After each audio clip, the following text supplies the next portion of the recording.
Hello,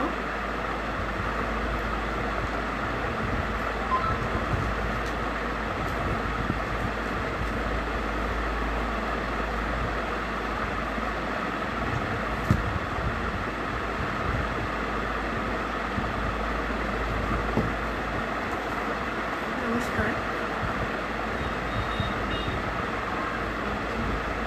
শতদল আচার্যকে দেখতে পাচ্ছি। শুভ সন্ধ্যা। তাহলে একটু পরে শুরু করি, আরও এক দুজন আসুক।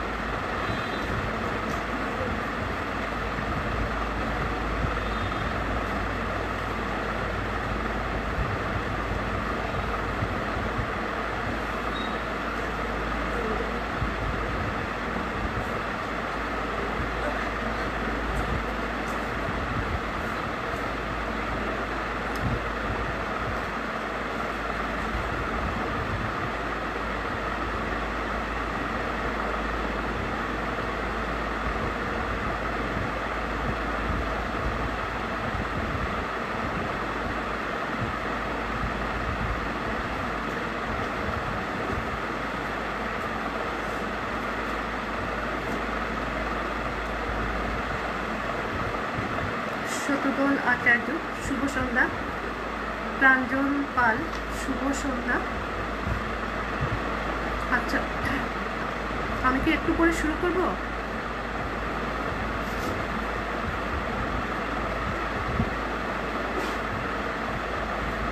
রবি দস্তিদারকে দেখতে পাচ্ছি। শুভ সন্ধ্যা।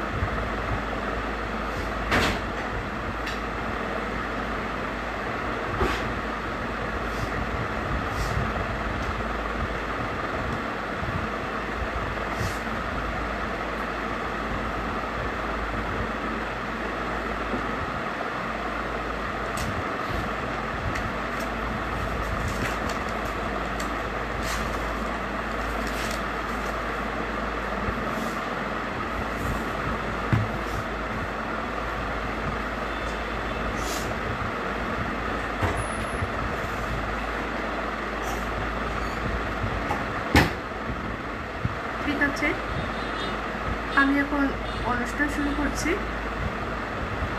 যারা আমার সঙ্গে আছেন সবাইকে জানাই শুভ সন্ধ্যা।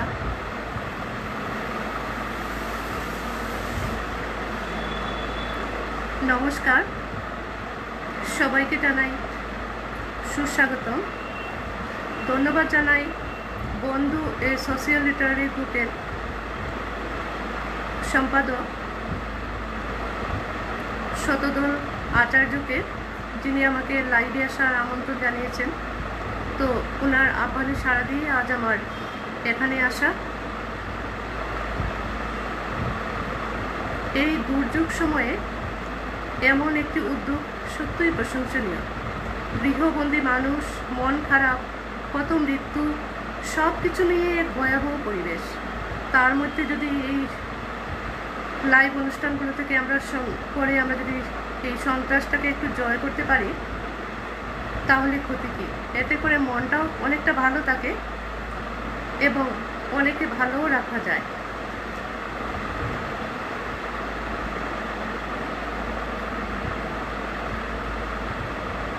সঙ্গীতা দাস শুভ সন্ধ্যা। নিরুপম শুভ সন্ধ্যা। তো আমি অনুষ্ঠান শুরু করছি। আমার দুজন প্রিয় কবি রবীন্দ্রনাথ ঠাকুর ও জীবনানন্দ দাশ, ওনাদের প্রতি শ্রদ্ধা জানিয়ে ওনাদের নিয়ে শুরু করছি আমার অনুষ্ঠান। প্রথমে আমি রবীন্দ্রনাথ ঠাকুর সম্বন্ধে কিছু বলছি। তো রবীন্দ্রনাথ ঠাকুর সম্বন্ধে বলতে গেলে প্রথমেই রবীন্দ্রনাথ ঠাকুরের জোড়াসাঁকোর ঠাকুর বাড়ি নিয়েই বলতে হয়। তো সেখান থেকে ঠাকুরবাড়ির অন্দরমহল থেকে শুরু করা যাক। ঠাকুরবাড়ির অন্দরমহলে আমরা পরিচিত হই অনেক নারীদের সঙ্গে। আমাদের বিশ্বকবি রবীন্দ্রনাথ ঠাকুরের মা সারদা দেবী সঙ্গে এবং রবীন্দ্রনাথ ঠাকুরের নূতন বৌটান, এরকম আরও অনেক নারীদের সঙ্গে আমরা পরিচিত হই। তো রবীন্দ্রনাথ ঠাকুরের মা সারদা দেবী বই পড়তে ভীষণ ভালোবাসতেন। সেকালে গ্রাম বাংলার একটা অদ্ভুত বিধি নিষেধ ছিল, তা হলো মেয়েরা যদি বই পড়ে তবে নাকি বৈদুপযোগী অভিশপ্তা হতে হয় তাদেরকে। যাই হোক, সারদা দেবী ঠাকুর পরিবারের গৃহবধূ ছিলেন বলে এই বিধিনিষেধ তার উপর আরোপিত হয়নি। পরবর্তীকালে আমরা জ্ঞানদানন্দিনীর লেখা থেকেও জ্ঞানদানন্দিনীর পুরাতনিকতা পড়ে আমরা জানতে পারি যে সারদা দেবী ছিলেন ভীষণ পতিগত প্রাণাস। স্বামী বাড়ি ফিরে এলে চলে যেতেন রান্নাঘরে এবং নিজ হাতে নানা রকমের রান্না করে স্বামীকে খাওয়াতেন। এটাই নাকি ছিল তার দৈনন্দিন জীবনচর্চা। এবার আসি কাদম্বরী দেবীর কথায়। রবীন্দ্রনাথ ঠাকুরের নূতন বউটান তিনি, যার প্রেরণা এবং সীমাহীন সাহচর্য না পেলে হয়তো রবীন্দ্রনাথ ঠাকুর আজকের এই বিশ্বকবি হয়ে উঠতে পারতেন না, অন্তত আমার এরকমই মনে হয়। চতুর্দোলায় চড়ে বধূ বেশে যেদিন কাদম্বরী ঠাকুরবাড়িতে প্রবেশ করলেন, সেদিন ঠাকুরবাড়ির ছোট্ট ছেলেটির মনে হয়েছিল এই তো সেই রাজকন্যা যাকে তিনি স্বপ্নে দেখেন। সেই বোধহয় ভুল করে ঠাকুরবাড়িতে এসে ঢুকল। 9 বছরের নূতন বউটান আর 7 বছরের ঠাকুরপুর মধ্যে সখ্যতা গড়ে ওঠে। গান বাজনার পাশাপাশি চলে কাব্যচর্চাও। রবীন্দ্রনাথ যখনই নতুন কিছু লিখতেন প্রথমেই সেটা নূতন বউটানকে এনে পড়াতেন। তখন কাদম্বরী বলতেন, হয়তো মজা করেই বলতেন, তুমি যতই লেখো ঠাকুরপু, বিহারী লালের মতো কখনো লিখতে পারবে না তুমি। আবার কখনো কখনো কাদম্বরী দেবী রবীন্দ্রনাথকে সাহিত্য চর্চায় উৎসাহ দিতেন। বাংলা বই পড়তে খুব ভালোবাসতেন তিনি। কত নির্জন দুপুর কেটে যেত তাদের সাহিত্য পাঠে। এজন্য কাদম্বরী দেবীকে ঠাকুরবাড়িতে অনেকটা চাপা গুঞ্জন আর বাঁকা দৃষ্টির সম্মুখীন হতে হয়েছে বইটি। তবুও এটা তো স্বীকার করতেই হয় যে কাদম্বরী দেবী অনেকটা অবদান ছিল রবীন্দ্রনাথের বিশ্বকবি হয়ে ওঠার পিছনে, তাই নয় কি? আদিমাদিকে দেখতে পাচ্ছি। শুভ সন্ধ্যা আদিমাদি। ঠিক আছে, তো আমি এখন আমার প্রিয় কবি রবীন্দ্রনাথ ঠাকুরের একটা কবিতা পাঠ করছি।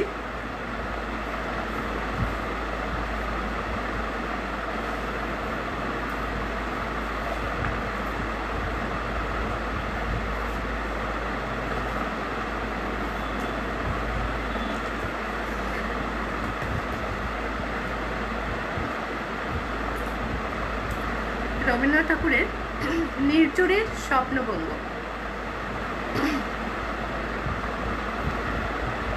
নির্জরের স্বপ্নভঙ্গ, রবীন্দ্রনাথ ঠাকুর। আজি প্রভাতে রবির কর, কেমনি পশিল প্রাণের পর, কেমনি পশিল গুহার আধারে প্রভাত পাখির গান। না জানি কেন রে এতদিন পরে জাগিয়া উঠিল প্রাণ, জাগিয়া উঠেছে প্রাণ ওরে, উথলে উঠেছে বাড়ি করে। প্রাণের বাসনা প্রাণের আবেগ রুধিয়া রাখিতে নারী। থর থর করি কাঁপিছে বুদর, শিলা রাশি রাশি পড়েছে খসে। ফুলিয়া ফুলিয়া ফেনিলে সলিল, গরজে উঠেছে দারুণে রুষে। হেতায় হুতায় পাগলের প্রায়, ঘুরিয়া ঘুরিয়া মাতিয়া বেড়ায়। বাহিরিতে চায় দেখিতে না পায়, কোথায় কারার দ্বার। কেন রে বিধাতা পাষাণ হেন, চারিদিকে তারে ভাদনে কেন। ভাঙরে হৃদয়ে ভাঙরে বাদন, সাদরে আজিকে প্রাণের সাধন। লহরীর পরে লহরী তুলিয়া, আঘাতের পরে আঘাত কর। মাতিয়া যখন উঠেছে পরাণ, কিসের আধার কিসের পাষাণ। উথলি যখন উঠেছে বাসনা, জগতে তখন কিসের ডর। আমি ঢালিব করুণা ধারা, আমি ভাঙিব পাষাণে কারা। আমি জগতে প্লাবিয়া বেড়াব গাহিয়া, আকুলে পাগলে পারা। কে সেলাইয়া ফুলে কুড়াইয়া, রামধনু আঁকা পাখা উড়াইয়া। রবির কিরণে হাসি ছড়াইয়া, দিবরে পরাণ ঢালি। শিখর হইতে শিখরে ছুটিব, বুদর হইতে ভুদরে লুটিব। হেসে খল খল গেয়ে কল কল, তালে তালে দিব তালি। এ তো কথা আছে, এ তো গান আছে, এ তো প্রাণ আছে মোর। এ তো সুখ আছে, এ তো স্বাদ আছে, প্রাণ হয়ে আছে ভোর। কি জানি কি হলো আজি, জাগিয়ে উঠিল প্রাণ, দূরে হতে শুনি যেন মহাসাগরের গান। ওরে চারিদিকে মোর একে কারাগার ঘোর, ভাঙ ভাঙ ভাঙ কারা আঘাতে আঘাত করে। আজ কি গান গেয়েছে পাখি, এসেছে রবির কর।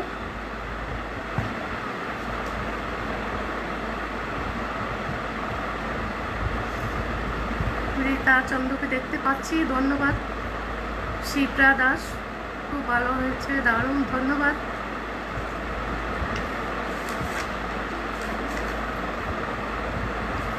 এবার আমার আরেকজন প্রিয় কবি জীবনানন্দ দাশকে নিয়ে আমি একটু বলবো, তারপর জীবনানন্দ দাশের একটা কবিতা পাঠ করব। আমার প্রিয় কবি জীবনানন্দ দাশ। জীবনানন্দকে বাংলা টাইপের সুরিয়ালিস্ট কবিতার প্রবর্তক বলা যেতে পারে। তিনি বাস্তব জীবনের গভীর অনুভূতিকে তুলে ধরেছেন, তাকে ব্যাখ্যা করেছেন। যেখানে যুক্তি, তর্ক, বিধি নিয়মকে না মেনেই অবচেতন মনকে প্রাধান্য দেওয়া হয়, বাস্তবের বহু ঊর্ধ্বে যার অবস্থান, কল্পনার স্বপ্ন যার গায়ে চড়িয়ে আছে, সেই সুপার রিয়েলিটি তথা পরাবাস্তব চিত্রই অঙ্কন করেছেন জীবনানন্দ তার কাব্যে।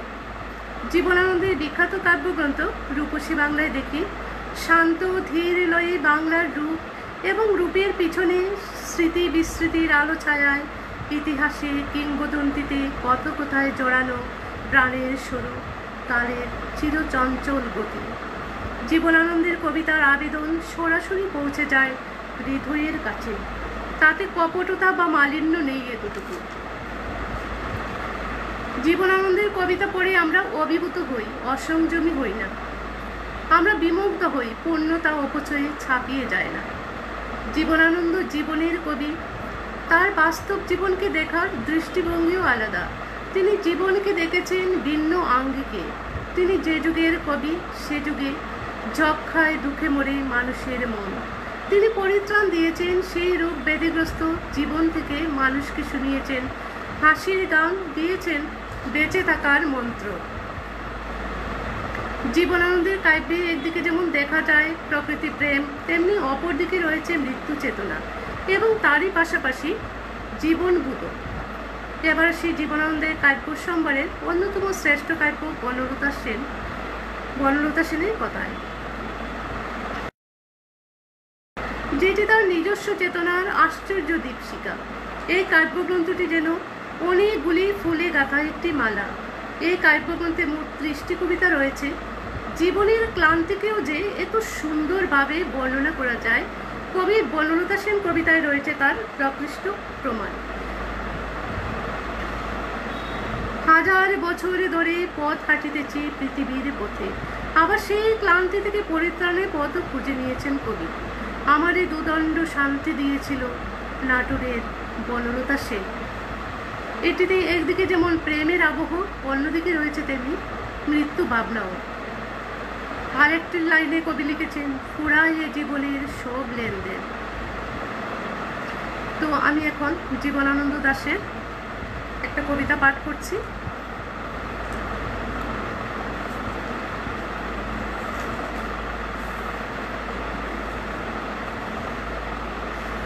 বনলতা সেন, জীবনানন্দ দাশ। হাজারে বছর ধরে আমি পথ হাঁটিতেছি পৃথিবীর পথে, সিংহল সমুদ্র থেকে নিশীথের অন্ধকারে মালয় সাগরে। অনেক ঘুরেছি আমি বিম্বিসার অসুখের ধূসরে জগতে, সেখানে ছিলাম আমি আরো দূর অন্ধকারে বিদর্ভ নগরে। আমি ক্লান্ত প্রাণে, চারিদিকে জীবনের সমুদ্র সফেন। আমারই দুদণ্ড শান্তি দিয়েছিল নাটোরের বনলতা সেন। চুল তার কবিকার অন্ধকার বিদিশার নিশা, মুখ তার শ্রাবস্তির কারুকার্য। অতি দূর সমুদ্রের পর হাল ভেঙে যে নাবিক হারাইছে দিশা। সবুজ ঘাসের দেশ যখন সে চোখে দেখে দারুচিনি দ্বীপের ভিতর, তেমনি দেখেছি তারই অন্ধকারে। বলেছে সে এতদিন কোথায় ছিলে, পাখির নীড়ের মতো চোখ তুলে নাটোরের বনলতা সেন। সমস্ত দিনের শেষে শিশিরের শব্দের মতন সন্ধ্যা আসে, ডানার রৌদ্রের গন্ধ মুছে ফেলেছিল, পৃথিবীর সব রং নিভে গেলে পাণ্ডুলিপি করে আয়োজন, তখন গল্পের তরে জোনাকির রঙে ঝিলমিল, সব পাখি ঘরে আসে, সব নদী ফুরায় জীবনের সব লেনদেন, থাকে শুধু অন্ধকার মুখোমুখি বসিবার বনলতা সেন।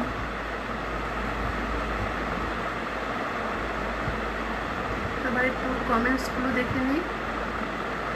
আচ্ছা, কমেন্টসগুলো আমি সবার কমেন্টসগুলো পড়তে পারছি না, ভালো করে দেখা যাচ্ছে না, আমি যাদেরটা দেখছি ওটাই পড়ছি। মমতা চক্রবর্তীকে দেখতে পাচ্ছি, খুব সুন্দর লাগছে তোমাকে, ধন্যবাদ মমতা, সঙ্গে আছো, ভালো লাগছে। রূপশ্রী চক্রবর্তী, আচ্ছা ধন্যবাদ। শিকাকে দেখতে পাচ্ছি, সঙ্গে থাকো শিকা, ঠিক আছে। এবার আমার স্বরচিত কাব্যগ্রন্থ মেঘের ঘুমটায় 4 থেকে 2টি কবিতা পাঠ করছি। আমার স্বরচিত কাব্যগ্রন্থ মেঘের ঘুমটায় 4। 2019-এর বইমেলাতে এই বইটির মূরক উন্মোচন হয় এবং সেখানেই নিমন্ত্রিত অতিথি হিসাবে গিয়েছিলেন শতদল আচার্য, সুশান্ত ভট্টাচার্য, চন্দ্রিমা দত্ত, অতীন দাস, আরও অনেক বিশিষ্ট কবির সঙ্গে সেখানে সেদিন পরিচয় হয়েছিল আমার। এই বইটির মূরক উন্মোচন করেন বিশিষ্ট কবি চন্দ্রিমা দত্ত, মানসী সিনহা, অমিত সিকিদার, অতীন দাস মহাশয় প্রমুখ। তো আমি এই কাব্যগ্রন্থ থেকে 1-2 কবিতা পড়ছি।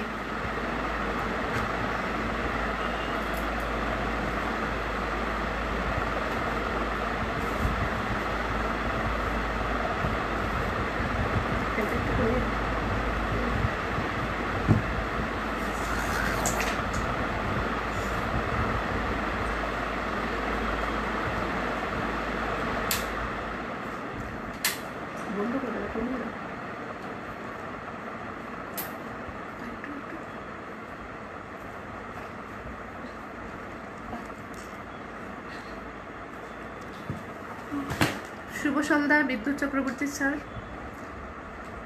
দেবযানী, শুভ সন্ধ্যা, এসটা ভালো লাগলো। শুভ সন্ধ্যা তপন রায় বর্মন। আচ্ছা, এখন কি ফ্যানের আওয়াজটা ঠিক আছে? বেশি আসছে না তো এখন? কেউ যদি একটু কমেন্ট করে বলে দেন।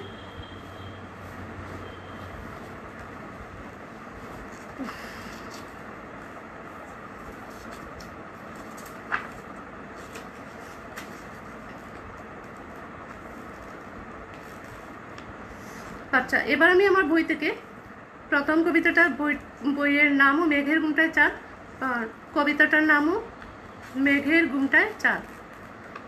তো আমি মেঘের ঘুমটায় চাঁদ কবিতাটা পাঠ করছি। মেঘের ঘুমটায় চাঁদ লুকালো যে মুখ, চাঁদেরই দেখতে তবু চকুরি উন্মুখ। মেঘের আড়ালে আত খাওয়া চাঁদ আকাশে, বরাকের স্বচ্ছ জলে ছবি তার বাসে, তবু চকুরি কত বিনিদ্র রাত জাগে, চাঁদকে পাবার আসে। একবার মেঘ ফুঁড়ে জেগে উঠো চাঁদ, তোমায় ভালোবেসে চকুরি জাগে সারা রাত।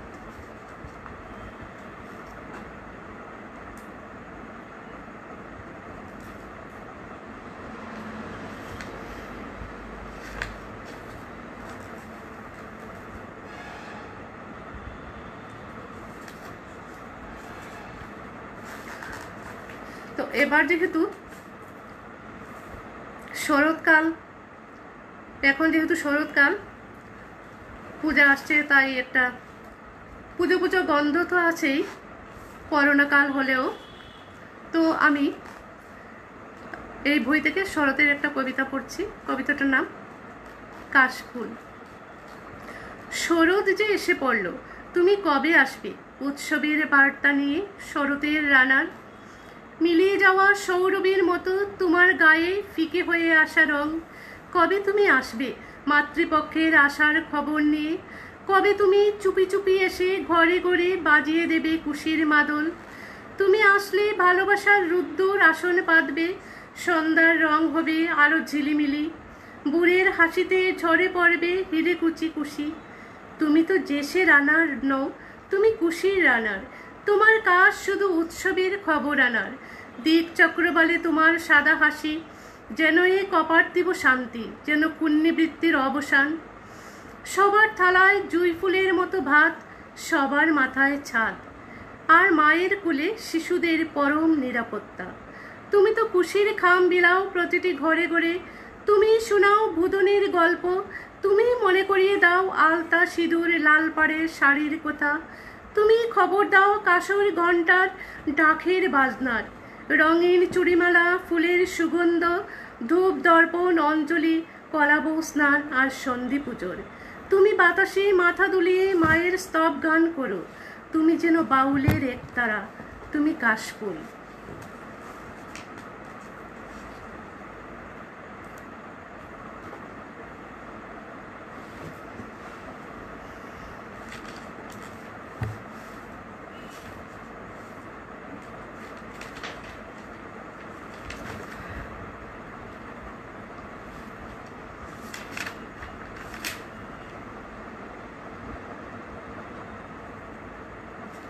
এবারে আমি অন্যান্য কবিদের কিছু কবিতা পাঠ করছি। আমি প্রথমেই বলে রাখি, আমি বাচিক শিল্পী নই, তার মধ্যে তাড়াহুড়ার মধ্যে সবার কবিতাগুলো আমি ঠিকমতো কালেক্টও করতে পারিনি। যেগুলো কালেক্ট করতে পেরেছি, যার যার কবিতা কালেক্ট করতে পেরেছি সেগুলো করছি। হয়তো সুন্দরভাবে পড়া হবে না, হয়তো আপনাদের ভালো লাগবে না, তবু আমি চেষ্টা করছি আর কি।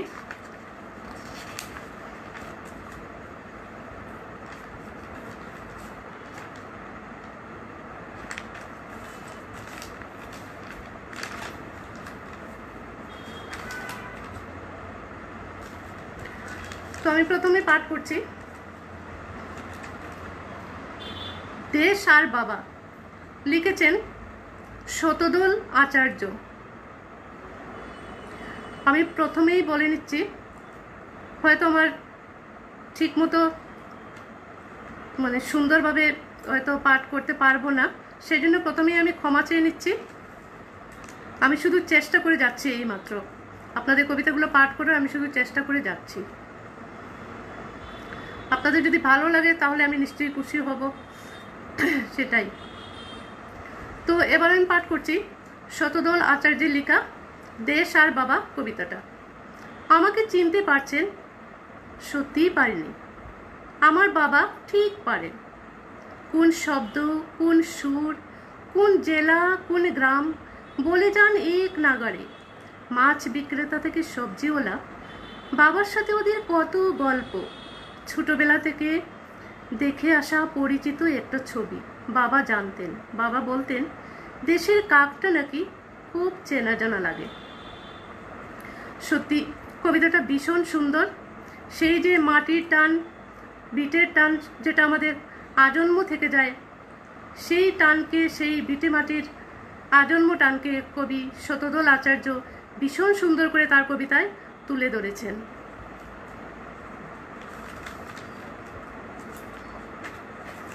এবার আমি পড়ছি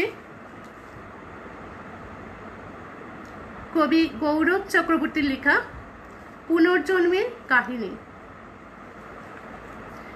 এ আমার কাহিনী পুনর্জন্মের, নিজেকে ফিরে পাওয়ার গল্প।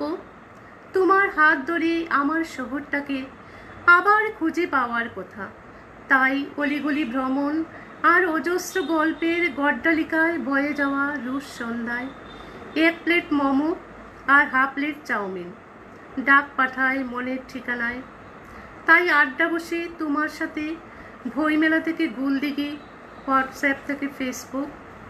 আমার হারিয়ে যাওয়া কবিতা, আমার জীবন ঋণী তোমার কাছে। এ তার কাহিনী পুনর্জন্মের। কবি গৌরব চক্রবর্তীর লেখা ভীষণ সুন্দর একটা কবিতা পাঠ করলাম। খুব ভালো লাগলো, ভীষণ সুন্দর কবিতাটা।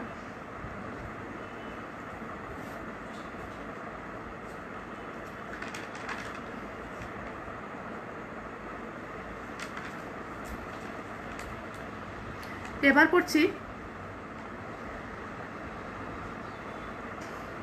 কবি রুবি দস্তিদারের কবিতা। কবিতার নাম শিশির। সবুজ ঘাসের শিশির দেখে মনে হয়ে যেন শীত তার দুয়ার খুলে শিউলি ফুলের গন্ধ মাতানো কুয়াশার চাদরে জড়িয়ে নিয়েছে নিজেকে। মনে যেন চাপানো কোথা তাদের নবীন রঙের রেখা, যেন বুড়ির আলতি উন্মাদ জ্বর, মেঘের গর্জনার বৃষ্টির তেজ তারা, সবই যেন তোমারই মুখে। সুন্দরী তুমি কাশবনের মতো, সতেজতা আর ডাকের তালের নবীন স্নিগ্ধতা শুভাময় হয়ে ছড়িয়ে দিয়ে সুধাময় সৃষ্টির সৌন্দর্য মনে হয় যেন অনেক দিনের মধুর সম্পর্কের বার্তা দিতে নিয়ে এসেছ নবসুর। পদ্ম গাদা আর ডালিয়ার রং তোমার মতোই রাঙিয়ে তুলতে জগৎকে নব মধুমাকা সুরে। ভীষণ সুন্দর কবি রুবি দস্তিদারের কবিতা। ভীষণ সুন্দর করে তিনি প্রকৃতির সৌন্দর্য নিয়ে একটা দারুণ সুন্দর কবিতা লিখেছেন। আমার খুব ভালো লাগলো কবিতাটা পড়ে।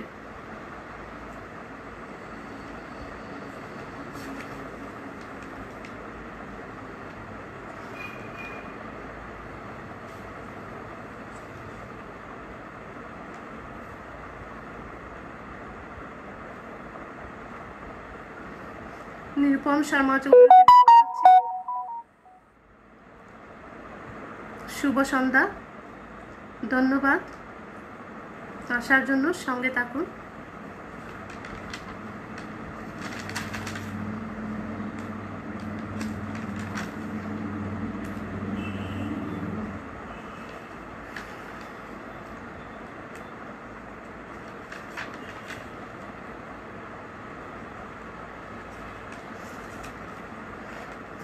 এবার আমি পড়ছি বিশিষ্ট কবি চন্দ্রিমা দত্তর একটা ছোট্ট কবিতা, যাবার বেলা। তো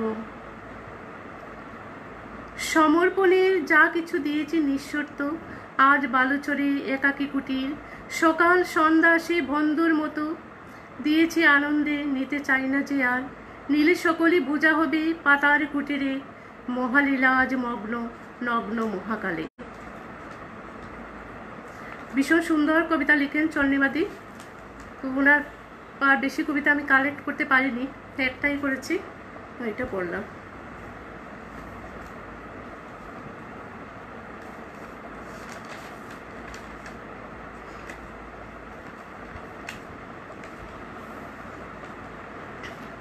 এবার পড়ছি আদিমাদির একটা কবিতা। ঘুম ভাঙত তার পূবের মায়াবী আলোয় পাখির কুজনে, ঘরের ভিতর মৃদুমন্দ বাতাস কুলুকুলু বইত সারাক্ষণ, চাল আর বেড়ার ফাঁক দিয়ে আকাশ দেখা যেত, ছিল ভগবান শয়তানও। আজ পাথরের দেয়ালে দাক্ষা খেয়ে তারা দূরে সরে যায়, স্নেহ মায়া মমতা পাখিদের গলার স্বর গেছে বদলে, ভাবি জীবন কত সুন্দর হতে পারত। আদিমাদি ভীষণ সুন্দর কবিতা লিখেন, ওনার কবিতাটা পাঠ করলাম, খুব ভালো লাগলো।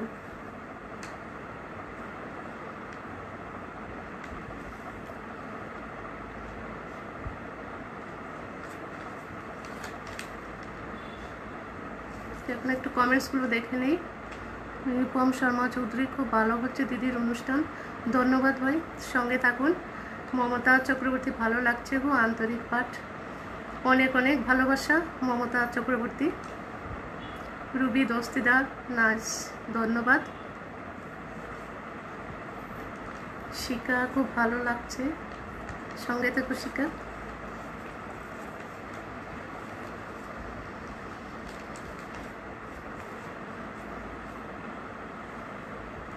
এবার পড়ছি কিশোর জীবন কবিতা, লিখেছেন কবি সুশান্ত ভট্টাচার্য। তোমাকে খুঁজিনি আমি বহুদিন, কাটাইয়ে জীবনে রাত্রি দিন, পরম আলস্যে নরম রুদ্দুরে গায়ে এলিয়ে। সজিনা ফুল ঝরে পড়ে একটি একটি করে, ডালিম ফুলের দিকে তাকালে মনে পড়ে তোমার কথা। উঠে আসে আরও একবার সমস্ত কিশোরী জীবন, টুকরো টুকরো ঘটনা নিয়ে রাত্রি দিনের মনে হয় নাটাইয়ের সুতোতে বাঁধা আছে যেন ফেলে আসা আমার কিশোরী জীবন। খুব সুন্দর একটা কবিতা লিখেছেন কবি সুশান্ত ভট্টাচার্য। ভালো লাগলো ওনার কবিতাটা পড়ে। সত্যিই আমরা বারবার আমাদের ফেলে আসা জীবনে, ফেলে আসা দিনে ফিরে যেতে চাই। তো ভালো লাগলো ওনার কবিতাটা পড়ে।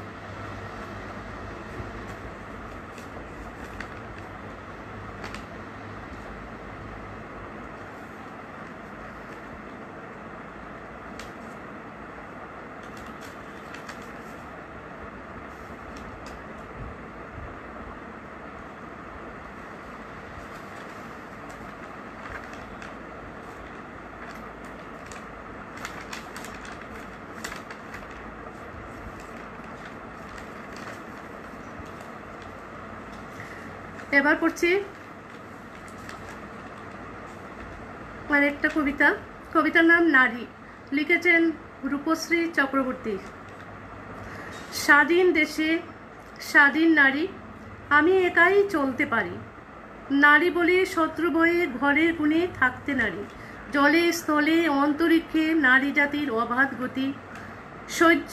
সহ্য ধৈর্য শিক্ষা দীক্ষায় কোমলমতি মাঝে নারী। শত্রু দমনে সিদ্ধ হস্ত, দেশ দেশের কল্যাণে নারী। জীবন যুদ্ধে সদা লিপ্ত। ভীষণ সুন্দর একটা কবিতা, ভালো লাগলো। দেশের স্বাধীন নারীদের নিয়ে লেখা দারুণ সুন্দর কবিতা।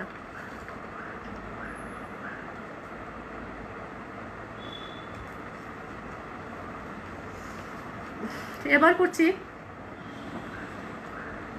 শিকার আর লেখা কবিতা অভিধান। অভিধান ভাবছি একটি ব্যতিক্রমী অভিধান লিখব। তুমি কিছু বলো এই ভাবনার সম্পর্কে। দেখো না আমি ভুলেই যাই। তুমি তো আজকাল কিছুই বলো না, সব কথাতেই শুধু নীরবতা। আচ্ছা না হয় বুঝেই নিলাম। বলছিলাম একটি অভিধান লেখার কথা। জানো, নতুন আবিষ্কৃত নক্ষত্রের মতো তোমার কাব্যিক শব্দগুলো আমার কাছে ভীষণ প্রিয়। সেই শব্দগুলো দিয়ে তৈরি করব একটি নিজস্ব অভিধান। আমি যখন ইচ্ছে ওগুলো দেখব, ছুব, জড়িয়ে ধরব। একটা নয় হাজার চুম্বনে ভরিয়ে দেব, মান করব, অভিমান করব। কিন্তু জেনে রেখো এসবের পিছনে আছে গভীর অনুরাগ, আছে হৃদয়ে রক্তরাগে রঞ্জিত নিবিড় অনুভব। ভীষণ সুন্দর একটা কবিতা পাঠ করলাম। অভিধান লিখেছে শিখা রায়। দারুণ সুন্দর কবিতা শিখা, খুব ভালো লাগলো তোমার কবিতাটা পড়ে।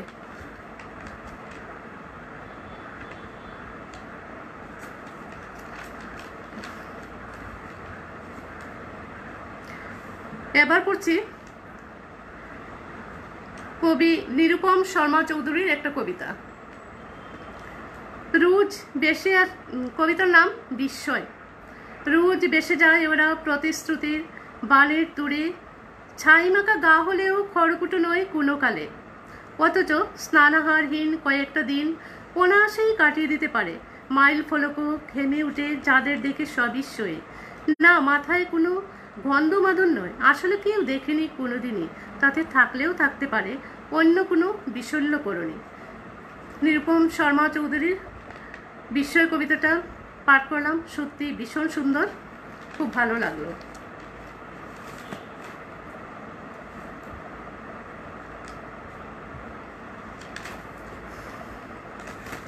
সবার কবিতা আমি কালেক্ট করতে পারিনি, যাদের কবিতা আমি কালেক্ট করতে পেরেছি তাদের কবিতাই পাঠ করলাম। সবার কবিতা পাঠ করার ইচ্ছা ছিল, কিন্তু সবার কবিতা কালেক্ট করা হয়ে ওঠেনি। একটা কবিতা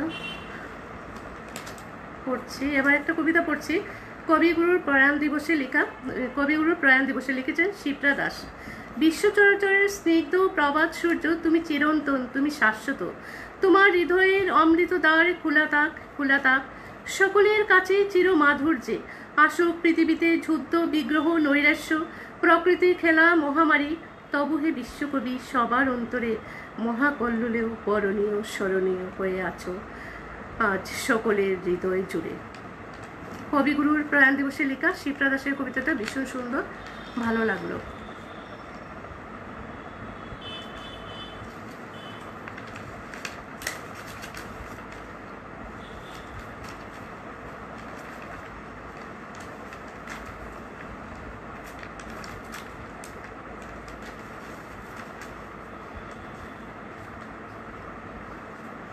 এবার আমি পাঠ করছি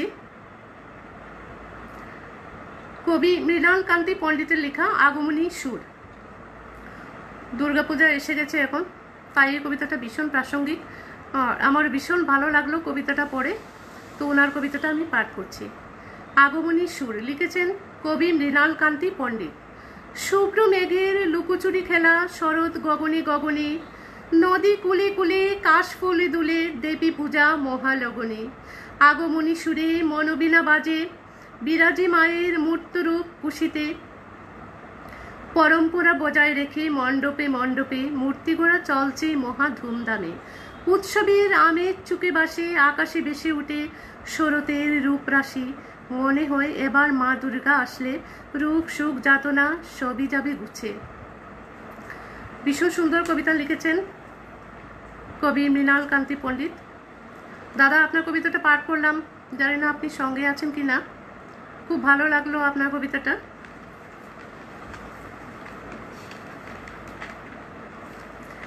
এবার পড়ছি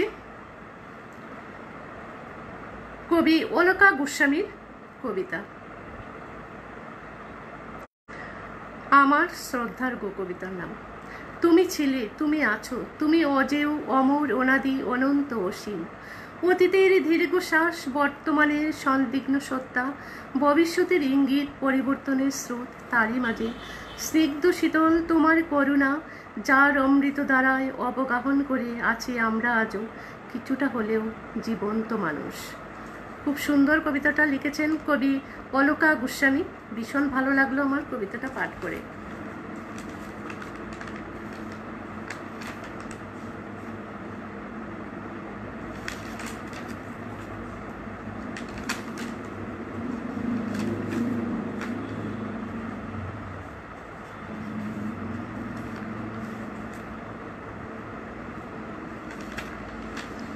সবার কবিতা আমি কালেক্ট করতে পারিনি, সেজন্য সবার কবিতা পড়তেও পারছি না।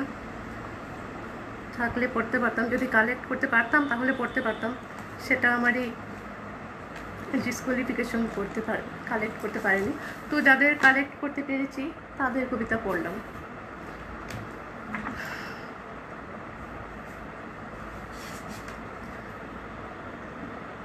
এবার একটা কবিতা পড়ছি, আঁচল খুঁজে, লিখেছেন দেবযানী ভট্টাচার্য। দূরের পাহাড় চূড়োটা ধবধবে তুলায় মুড়া, যমুনার জল যেন কষ্টি পাথর, আশারানীর কপালের ভাঁজ আরও গভীর। কবে ফিরবে ছেলেটা যুদ্ধে জিতে? নিদ্রাহীন চোখের পর্দায় ছেলেটার মুখ, গভীর দুচোখে খুঁজে মায়ের আঁচল। গাঢ় কুয়াশা বেদ করে লকলকে চপার, ভোরের আলো ঘুরে যায় ফুলে ঢাকা কফিন। ফাঁকা বন্দুকের আওয়াজ তুলে মায়ের আঁচল খুঁজে পায় মুন্ডুহীন হেমরাজ। দেবযানী ভট্টাচার্যের লেখা ভীষণ সুন্দর একটা কবিতা, মন ছুঁয়ে যায়।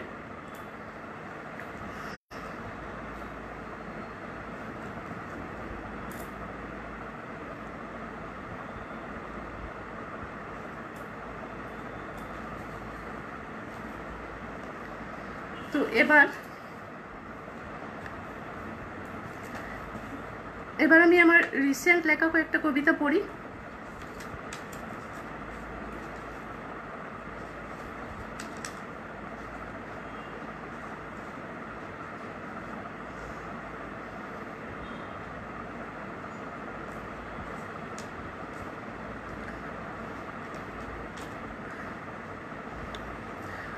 আমার কবিতা অন্ধকার গাঢ় হয়। অন্ধকার গাঢ় হতে থাকে শ্রাবণের বিষণ্ণ রাত, তারপর পিদিমের সলতেও আস্তে আস্তে ক্ষয়ে যায়। দপ করে নিভে গেল শেষ শিকাটিও। পলেস্তারা কষে যাওয়া ইট, শ্রীহীন প্রত্নস্তূপ, দুঃস্বপ্নেও কণ্ঠরোধ হয়।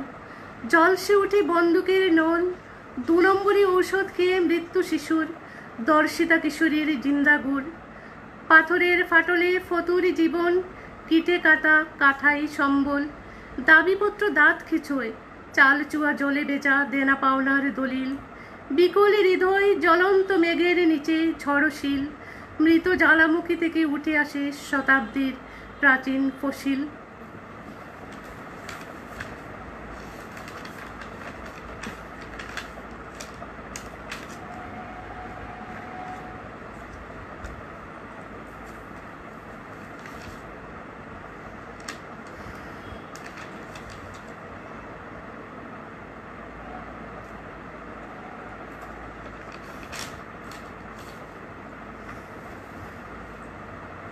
এবারে পড়ছি আমার অন্য একটা কবিতা, পুজো নিয়েই লেখা। ঠিক, দুর্গা মা ও আমার মা। আসছে ঘরে দুর্গা মাছ, হরেক রকম সাজ। আমার মায়ের ছেঁড়া শাড়ি ডাকে না তো লাজ। দুর্গা মা তো সজ্জিতা হনে নানা অলঙ্কারে, আমার মা তো 12 মাসই বাসে অশ্রু নিরে। দুর্গা মায়ের 10টি হাতে অস্ত্র আছে বেশ, আমার মায়ের 2 হাত ফাঁকা, মাথায় রুক্ষকেশ। দুর্গা মায়ের প্যান্ডেলেতে সব কিছু জমকালো, আমার মায়ের ঘরটি আধার, জলে নিত আলো। দুর্গা মায়ের মনটি ভালো, মুখটি হাসি হাসি, বানের জলে বাসলো কুড়ে, আমরা তো বানবাসী। দুর্গা মায়ের ছেলে মেয়ের উত্তম বসন, কখনো আমরা হাত পেটা খাই, কখনো অনশন। দুর্গা মা তো বেশ কাটালেন কটা দিন বাপের বাড়ি, আমার মায়ের ঘরে চাল ভাড়ন্ত, চড়ে নিত হাড়ি। এবার একটু কমেন্টসগুলো দেখে নেই। রুবি দস্তিদা লিখেছেন খুব ভালো লাগলো। শতদল আচার্য ধন্যবাদ। শিখা রয় দারুণ লাগলো, ধন্যবাদ। দেবজানী তোমাকেও ধন্যবাদ, সঙ্গে থেকেও তুমি এসছো, ভালো লাগলো। আমি সবার কমেন্টসগুলো ঠিক দেখতে পাচ্ছি না, চলে তাড়াতাড়ি চলে যাচ্ছে।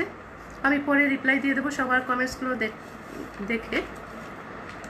ঠিক আছে, এবার আমি আমার আরেকটা কবিতা পড়ি, সময়ও শেষ হয়ে আসছে। দেবজানী লিখেছে খুব সুন্দর দুর্গামার কবিতা। ঠিক আছে, তোমার ভালো লেগেছে, আমারও ভালো লাগলো, অনেক অনেক ধন্যবাদ। দগ্ধ দিন। আমি দেখেছি এক অদ্ভুত আধার, চাঁদ সূর্যের উঠা পড়া, সমুদ্রের জোয়ার। আমি মরুভূমির বুকে খুঁজে বেরিয়েছি এক আজলা জল। অপূর্ব তারার লিপসা নিয়ে আকাশে তাকাতে তাকাতে অন্ধ করেছি 2 চোখ। আমি অমৃত পিপাসায় গোলাধকরণ করেছি হোলাহল পিণ্ড। রাশিচক্র ঘুরে যায়, ঋতুরঙ্গে পরিচয়হীন সেই মেয়েটি একদিন কার যেন বিছানায়।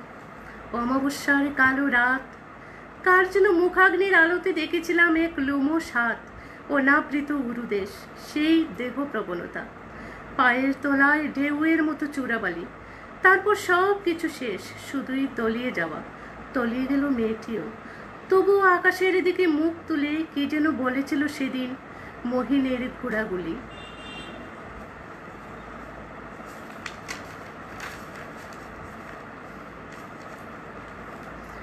এবার একটু ছোট গল্পতে যাই। অনেকটা কবিতা হলো, এবার একটু ছোট গল্পতে যাই। এই গল্পটি লিখেছেন নন্দিনী সাহিত্য পাঠচক্রের উপদেষ্টা, সবার পরিচিত বিশিষ্ট লেখিকা ভবানী চক্রবর্তী। আমি ওনার জীবন থেকে নেওয়া বই থেকে ওনার লেখা একটা গল্প পাঠ করছি। এই বইটা উনি আমাকে দিয়েছিলেন, তো আমি ওনার লেখা একটা গল্প পাঠ করছি। ওনাকে শ্রদ্ধা জানিয়ে ওনার লেখা একটা গল্প আমি পাঠ করছি, ছোট গল্প। জীবনের দাফে দাফে, লিখেছেন বিশিষ্ট লেখিকা ভবানী চক্রবর্তী। তাপসী আর ইন্দ্রর বিয়েটা হয়েছিল প্রেম করেই। ইন্দ্র সচ্ছল ঘরের ছেলে, ওদের পৈতৃক বিরাট কাঠের ব্যবসা আছে, বিরাট দালান কুটাবাড়ি ওদের। তাপসীর বাবা স্কুল শিক্ষক। ওর মা বাবার অমত ছিলই বিয়েতে, কিন্তু তাপসীর ভীষণ জেদ। কলেজে পড়ার সময় ওদের প্রেম, মেয়ের জেদের কাছে হার মেনে বাধ্য হয়ে বিয়েটা দিতে হলো। ইন্দ্রর বাবা ভীষণ বদমেজাজি মানুষ, গরিবদের তিনি কোনো পাত্তাই দেন না। ইন্দ্রর মায়ের অনেক অনুরোধ উপরোধেও তিনি বিয়ে মেনে নিলেন না। ইন্দ্রর মা অনেক বুঝিয়েছেন, কিন্তু বাবার ওই এক কথা, আমাদের অমতে একটা ভিখারির মেয়েকে যখন বিয়ে করেছে তখন ছেলেকে আর বাড়িমুখো হতে হবে না। তাপসীরও তাই আর শ্বশুরবাড়ি যাওয়া হলো না। ইন্দ্র কাছেই অন্য একটি শহরে প্রাইভেট ফার্মে কাজ নিয়েছে। তাপসী আর ইন্দ্র নতুন জায়গায় গিয়ে নতুন জীবন শুরু করেছে। দুজনের চোখেই রঙিন স্বপ্ন।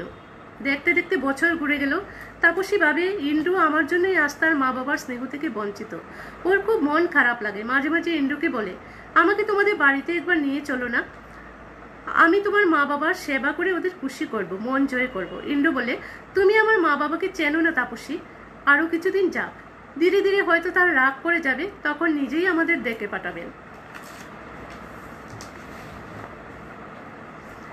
আরো কয়েক মাস পর তাপসী মা হতে চলেছে। দুজনেই খুব খুশি। ভাবি সন্তানকে নিয়ে ওদের দুজনের কত স্বপ্ন, কত কল্পনা। হঠাৎ একদিন ইন্দ্রর এক মামাতো ভাই এসে হাজির। ইন্দ্রকে বলল, ইন্দ্র পিসি খুবই অসুস্থ, বাঁচবে কিনা ঠিক নেই, তোকে দেখতে চেয়েছেন, তোকে নিয়ে যাবার জন্য আমাকে পাঠিয়েছেন। ইন্দ্রর মন দুশ্চিন্তায় ভরে গেল। সব শুনে তাপসী বলল, আমিও যাব তোমার সাথে, কিন্তু ইন্দ্রকে একা যেতে বলা হয়েছে। ইন্দ্র তাপসীকে অনেক বুঝিয়ে সুঝিয়ে ওর বাপের বাড়ি রেখে এলো। ইন্দ্র বলল, আমি সুযোগ বুঝেই তোমাকে এসে নিয়ে যাব, মায়ের অবস্থার উন্নতি হলেই আমি চলে আসবো। দিন যায়, ইন্দ্র আর তার বাড়ির কোনো খবর নেই। তাপসী ওদের আগ্রহে অপেক্ষা করতে করতে হতাশ। ইন্দ্র আর তাপসীর কাছে ফিরে এলো না। তাপসী সাহস করে পাড়ার একজনকে দিয়ে শ্বশুর বাড়িতে গিয়ে অপমানিত হয়ে ফিরে এলো। সেখানে জানতে পেল ইন্দ্রের রাসবাড়ি বাবা ছেলের ব্রেন ওয়াশ করে আটকে রেখে আবার ইন্দ্রের জোর করে বিয়ে দিয়ে দুজনকে পাঠিয়ে দিয়েছেন বিদেশে। মায়ের অসুখ একটা বাউতা মাত্র। তাপসী বাপের বাড়ি ফিরে এলো। তাপসীর বাবা হঠাৎ মারা গেলেন। সে সময় তাপসীর এক ছেলে হলো, কিন্তু ততদিনে বাপের বাড়ির চেহারা বদলে গেছে। ভাই বৌদের কাছে তাপসীর গঞ্জনা শুরু হলো। তাপসীর মা সবই বুঝেন, কিন্তু ছেলে বৌদের সংসারে কোনো প্রতিবাদ করার ক্ষমতাই নেই। আড়ালে চোখের জল ফেলা ছাড়া কিছু করার নেই।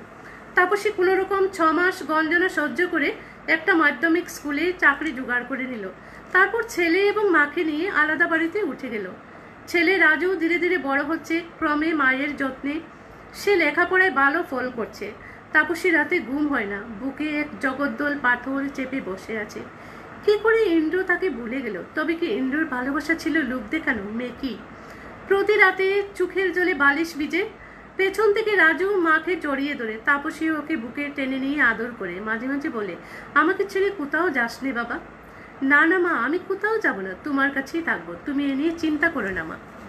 ক্রমে স্কুল আর কলেজে পড়া শেষ করে রাজু এই শহরেই সরকারি অভিযন্তার অফিসে জুনিয়র ইঞ্জিনিয়ার হিসেবে কাজে যোগ দিল। সে সময় তাপসীর মা স্বল্প রোগে ভুগে মারা গেলেন। রাজু চাকরিতে ঢুকে বছরখানেক পরই মাকে বলে, মা তুমি কাজ ছেড়ে দাও, সারা জীবন তো অনেক কষ্ট করলে। তাপসী হাসে, বলে, চাকরির মেয়াদ তো আর বেশি দিন নেই রে, তাছাড়া বাড়িতে বসে থেকে কি করব বল, অবসর নিলে তো আমার অফুরন্ত অবসরই থাকবে বাবা।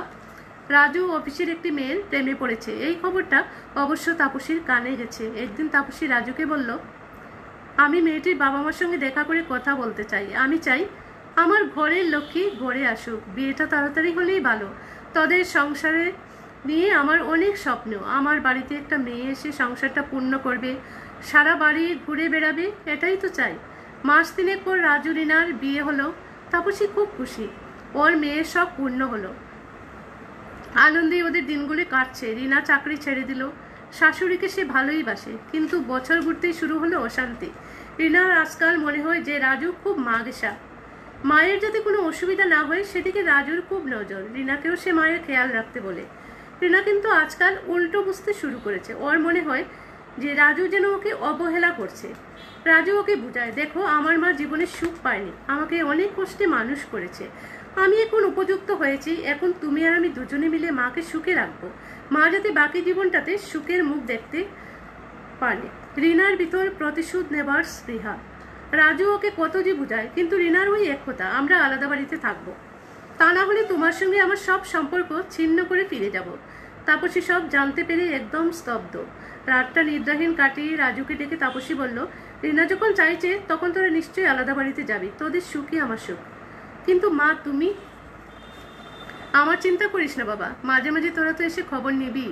রাজুর চোখে জল। তোমাকে ছেড়ে থাকার কথা কখনো স্বপ্নেও ভাবিনি মা। প্রয়োজনে অবস্থার সঙ্গে মানিয়ে নিতে হয়, তাছাড়া আমি তো তোদের থেকে দূরে নই, যখন খুশি চলে আসবি। বিদায় দেবার সময় তাপসী রিনাকে জড়িয়ে ধরে অনেক আদর করে বলল, সুখে থেকো মা, সুন্দর করে সংসার করো।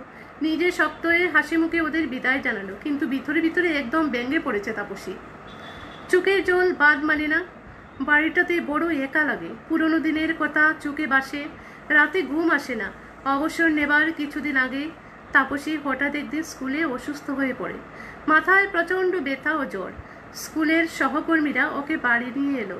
খবর পেয়ে রিনা ও রাজু ছুটে এসে ডাক্তারকে খবর দিল, হাই প্রেশার ধরা পড়েছে, হার্টের অবস্থাও ভালো নয়, একটু সুস্থ হলেই ওরা তাপসীকে ওদের কাছে নিয়ে যাবে। অনেক চেষ্টা করে মাকে দেখার জন্য দিন রাতের একজন মহিলা পাওয়া গেল। একটু সুস্থ হওয়ার পর রাজুরা তাপসীকে নিয়ে যেতে এসছে, কিন্তু তাপসী রাজি নয়। তাপসী বলে, আমি তো এখন সুস্থই হয়ে গেছি, বরং তোরা দুজনে এসে সর্বদা খবর নিয়ে যাস। রাজু অনেক জোর করলো, কিন্তু তাপসী অনড়, সে এখানেই থাকবে। তাপসীর মাঝে মাঝে দিন রাতের মহিলাটিকে একটু রহস্যজনক মনে হয়। ওর চাউনিটা তাপসীর কেমন যেন লাগে। তাছাড়া মহিলার দুঃসম্পর্কের এক ভাই কোথা থেকে যেন মাঝে মাঝে আসে, ওদের মধ্যে ফিস ফিস করে অনেক কথাবার্তা হয়। লোকটা ঘরে এলে ঘরের ভিতর কোথায় কি আছে নজর করে। তাপসীর মাঝে মাঝে ভয় হয়, কিন্তু রাজুকে বলতে পারে না। ক্রমশ তাপসীর শরীর খারাপ হতে শুরু করেছে, ঘুম যেন অনেক বেড়ে গেছে, বেশি সময় বসে থাকতে পারে না। রাজু এসে ডাক্তারের সঙ্গে কথা বলে ওষুধ পাল্টে দিয়ে গেছে, কিন্তু তবুও তাপসী আজকাল বেশি সময় ঘুমের ঘুরেই থাকে। গতকাল রাজু এসে বলেছে, মা অফিসের একটা জরুরি কাজে দুদিনের জন্য শহরে বাইরে যাচ্ছি, এসেই তোমাকে নার্সিংহোমে নিয়ে যাব। এবার আর কোনো কথা শুনবো না মা, নার্সিংহোমে তোমার চিকিৎসা এবং দেখাশোনা ভালো হবে। দুদিন ধরে তাপসীর বাড়ির দরজা বন্ধ, কোনো সারা শব্দ নেই। পাশের বাড়ির লোকরা ভাবে হয়তো ছেলে এসে তাপসীকে ওদের কাছে নিয়ে গেছে, কিন্তু এভাবে নিয়ে গেলে রাজু তো ওদের বলে যেত। পাড়াপড়শির সন্দেহ হওয়ায় পুলিশকে খবর দেওয়া হলো। পুলিশ এসে দরজা খুলে ঘরে ঢুকে দেখলো তাপসী বিছানাতে মুখ গুজে গেজলা বেরিয়ে শুকিয়ে আছে। ঘরের সমস্ত জিনিসপত্র তছনছ করা। কাজের মেয়েটি পালিয়েছে, তাপসীকে কড়া ঘুমের ওষুধ খাইয়ে খুন করা হয়েছে। খুব ভালো লাগলো ওনার গল্পটা। উনি আমাকে খুব ভালোবেসে বইটা দিয়েছিলেন। তো আমি অনেক দিন থেকেই ভাবছিলাম যদি কখনো কোনো লাইভ অনুষ্ঠানে আসি তাহলে আমি ওনার বই থেকে একটা গল্প পাঠ করব। তো আজকে আমার সে ইচ্ছাটা পূরণ হলো, ভালো লাগলো। ওনার কবিতাটা পাঠ করলে ওনাকে আমি শ্রদ্ধা জানালাম, ওনার গল্পটা পাঠ করে ওনাকে শ্রদ্ধা জানালাম। অনেকটা কবিতা পাঠ হয়েছে, তো কবিতা এসেই যায় কোথায় কোথায়। সময় ফুরিয়ে আসছে।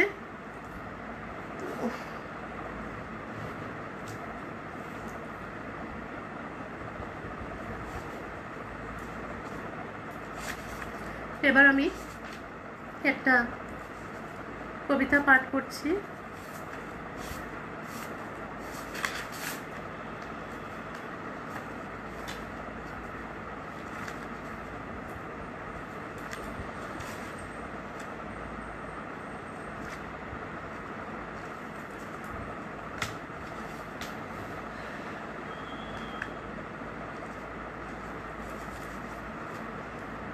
সময় ফুরিয়ে আসছে, তো এবার আমি শেষ করে দেব আস্তে আস্তে আমার অনুষ্ঠানটা। তো রবীন্দ্রনাথ ঠাকুরের বিদায় কবিতাটা পাঠ করে আমিও বিদায় নেব। কাদিমাদি এসছেন, ভালো লাগলো দেখে।